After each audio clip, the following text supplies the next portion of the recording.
முத புருஷன் தாலி கட்டணும்னு போய் சேர்ந்துட்டான். ரெண்டாவது நான் தாலி கட்டினேன், சட்டத்துக்கு முன்னாடி தோத்து போயிட்டேன். மூணாவது தாலி கட்டலான்னு மனவரையில் ஒருத்தன் காத்துக்கிட்டு இருக்கான். பாவம், அவனை ஏமாற போறான். நீங்க என்ன சொல்ல வரீங்கன்னு எனக்கு புரியல. புரியலையா? புரியும்படி சொல்றேன். உன் சம்பாத்தியத்துல நான் மறுவாழை தேடிக்க பார்த்தேன். ஆனா நீ இன்னொரு கல்யாணம் பண்ணிக்கிட்டு உனக்கு மறுவாழை தேடிக்க பாக்குற. 2 தடவை தாலியாருன உன்னை யாரும் ஏத்துக்க மாட்டாங்க. நீ என்னையதான் நம்பிக்கிட்டு இருப்பேன்னு நான் நினைச்சேன். ஆனா தியாகம் பண்ற ஆம்பளைங்க இந்த நாட்டுல இருக்காங்கன்னு இப்பதான் தெரியுது.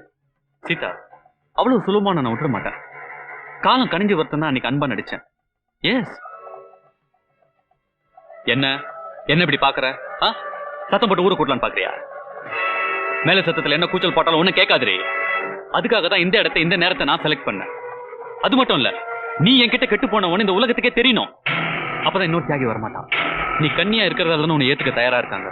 கற்பழிச்சிட்டா